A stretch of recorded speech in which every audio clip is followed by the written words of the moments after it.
নমস্কার। পশ্চিমবঙ্গ সরকারের উচ্চশিক্ষা মন্ত্রকের অধীন সামাজিক শিক্ষা শাখার অন্তর্গত গ্রন্থ প্রকাশনা, পাবলিকেশন এবং সারস্বত সত্র, সেমিনার এই দুটি প্রকল্পে পশ্চিমবঙ্গ সরকারের অর্থানুকূল্যে আমাদের আজকের এই আয়োজন।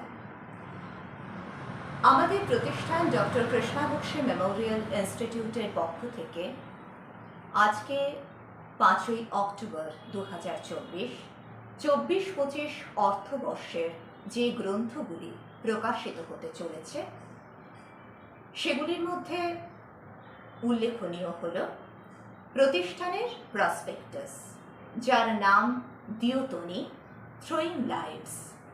নামকরণটি করেছেন পণ্ডিত নিত্যানন্দ মিশ্রা কবিরত্ন, যার বায়োগ্রাফি গত অর্থবর্ষে আমাদের প্রতিষ্ঠান থেকে প্রকাশিত হয় সপ্তর্ষি প্রকাশনা সংস্থার মধ্যস্থতায়। আজকে আমাদের প্রতিষ্ঠানের প্রসপেক্টাস দ্যোতনী থ্রোয়িং লাইটস এই পুস্তিকাটি ছাড়া আর যে তিনটি গ্রন্থ প্রকাশ হচ্ছে সেই তিনটি গ্রন্থ হল মহামহোপাধ্যায় বেদ বিদ্যাবারিধি অমর কুমার চট্টোপাধ্যায়ের প্রবন্ধ সংকলন দ্বিতীয় খণ্ড, এবং দুটি পুস্তিকা, একটি হলো বেদ উপনিষদ, যেটা গ্র্যাজুয়েশন এবং মাস্টার্সে স্টুডেন্টদের হিস্ট্রি অফ ভেদিক লিটারেচার যেটা পড়তে হয় সেখানে বেশ কাজে লাগার মতো ওই ছোট্ট বইটি, মানে আকারে অবয়বে ছোট হলেও বহু রসদে পরিপূর্ণ, এবং প্রফেসর চ্যাটার্জির বই তো। আরেকটি যে বই থাকছে সেটা হচ্ছে দুর্গা দুর্গতি নাশিনী, সেটা একটি গীতি আলেখ্য প্রফেসর চ্যাটার্জির করা।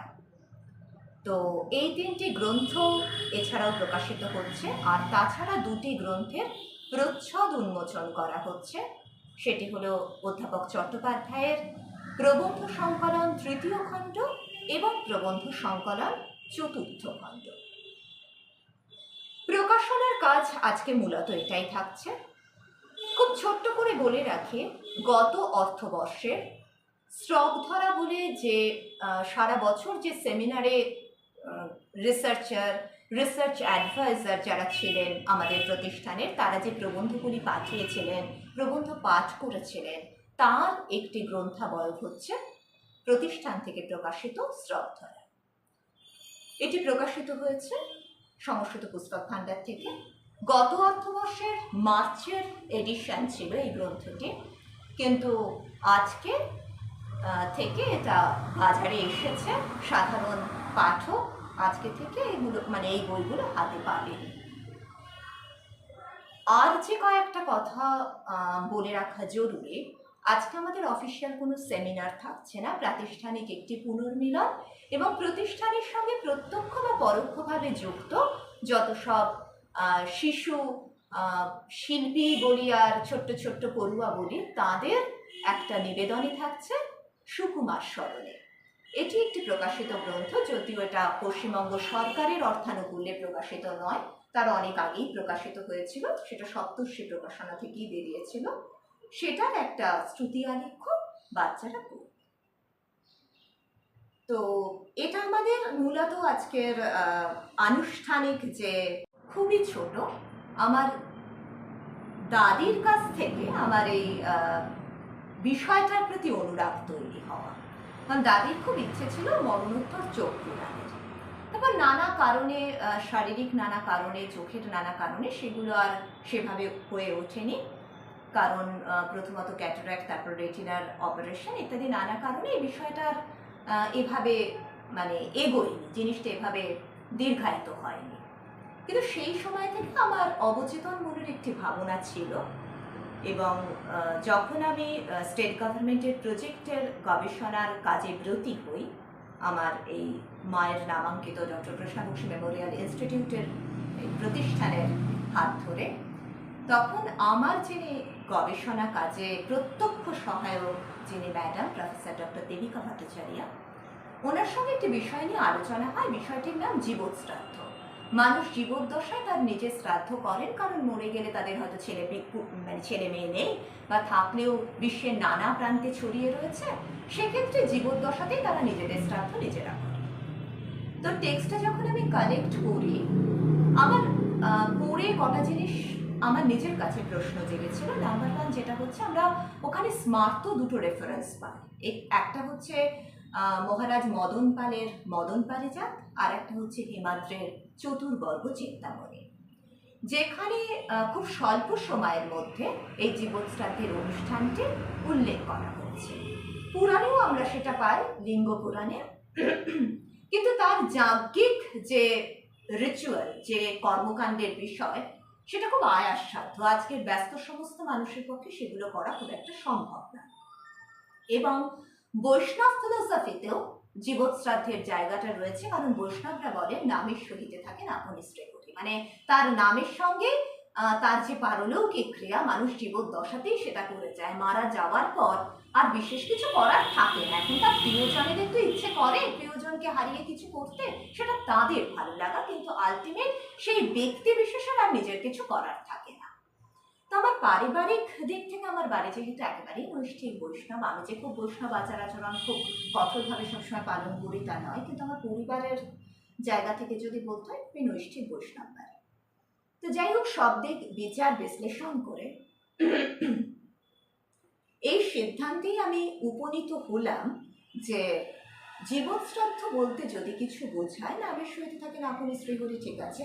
তো মারা গেলে প্রথম কথা, আমার এখনো পর্যন্ত কোনো বায়োলজিক্যাল ইস্যু নেই, মস্তিষ্ক সন্তান ছাড়া কোনো গর্ভজাত সন্তান আমার নেই, এবং অনেকেই থাকেন যাদের ছানাপোনা বিদেশে, এবং তিনি মানে স্বেচ্ছাতেই চান না কেউ তার দায়িত্ব নিতে, মানে সন্তান নিতে চাইছেন কিন্তু তিনি চাইছেন না, এরকমও তো পরিস্থিতি অনেক সময় হয়। তো এই সব বিষয়গুলোকে মাথায় রেখে আমার বারংবার যে মানে মনে হয়েছে মরণোত্তর দেহদানের অঙ্গীকারটা আজকের সময়ে দাঁড়িয়ে অত্যন্ত প্রাসঙ্গিক এবং গুরুত্বপূর্ণ, এবং যার দ্বারা সমাজের কিঞ্চিত হিত সাধন করা যায়।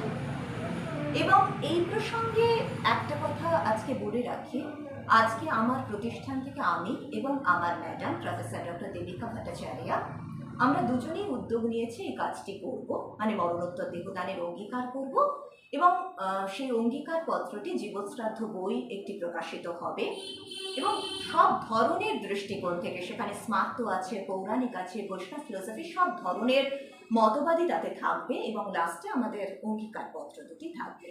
এবং আমরা অঙ্গীকারটা করছি যে প্রতিষ্ঠানের মধ্যস্থতায়, সেটি হচ্ছে গণদর্পণ।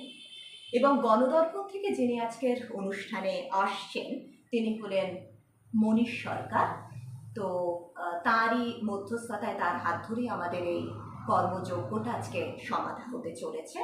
এই কাজটা করার আগে আমি কয়েকটা জিনিস, একটা কাজ করতে গেলে তো আমরা সেটার উপর অনুসন্ধান চালাই নানাভাবে, এবং সেটা আমার যেটা বারবার মনে হয়েছে দেখতে গিয়ে, আমি তখন IPGME&R institute of post graduate medical education and research, তার যে ফর্ম সেটাও আমি ডাউনলোড করি আর কি, এবং গণদর্পণের কাগজও দেখি।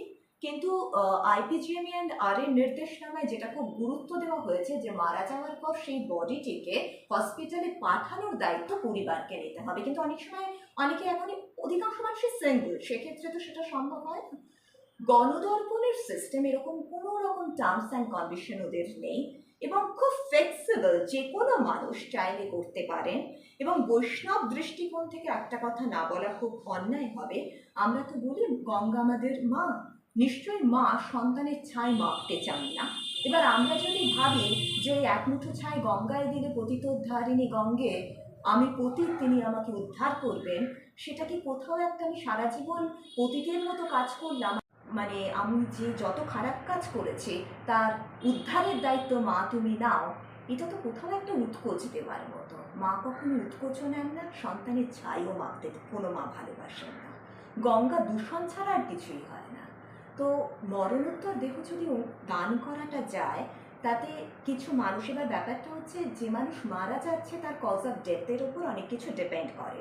সেটা যদি ব্রেন ডেথ হয়, সেক্ষেত্রে মানে কিছু বডি অর্গ্যান রিপ্লেস করাটা যায়, কিন্তু যদি কার্ডিয়াক অ্যারেস্ট হয় মানে কজ অফ ডেথ, সেক্ষেত্রে আর সেটা করার অবকাশ অনেক কমে যায়।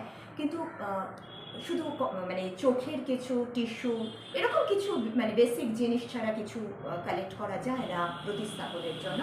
কিন্তু অন্তত এটুকু অন্তত করা যায়, চিকিৎসা গবেষণার একটা কিছু সুযোগ করে দেওয়া যায়। আর আজকে বর্তমান পরিস্থিতিতে মরণোত্তর দেহদান করছে, এটা শুনে আমার খুব প্রিয়জনেরা কয়েকজন জিজ্ঞেস করেছেন যে মরদেহের সঙ্গেও হসপিটালে নানা রকম কাণ্ড কারখানা হয়, যেগুলো এখন সংবাদপত্রের সংবাদ। তো তারপরেও কি তুমি সাহস করছো? মানে এটা তো একটা খুব গরিব এবং নোংরা কাজ। আমি তাদের একটা কথাই বলেছি, তুমি অথম তাই বলে আমি উত্তম হইব না কেন? সেটা আমার খাঁচা, সেটা আমি নই, আমার কোনো অনুভূতি তাতে থাকবে না। এবং সেই খাঁচাটা যদি আমার দেশ, আমার ভবিষ্যৎ প্রজন্ম ভালো কাজে লাগাতে পারে, সেটা তাদের ভবিষ্যৎ ভাবনা, তাদের ইতিবাচক মনোভাব, আর তারা যদি সেটা নিয়ে নোংরা ব্যবসা করে, সেটা যেহেতু সত্যি দুর্ভাগ্য, আর কিছু হয় না। কিন্তু সব জায়গাতে, সব কাজের ক্ষেত্রে সৎ চেষ্টা, সৎ ইচ্ছা এবং সৎ সংকল্পটুকু দরকার। আর এখানে আমাদের মানে উন্নত মস্তিষ্কযুক্ত মানুষ এবং শুভ বুদ্ধিধারী যে মানুষরা বলতে পারেন মানুষ মানুষের জন্যে, জীবন জীবনের জন্যে একটু সহানুভূতি মানুষকে পেতে পারে না ও বন্ধু। তো এইটুকু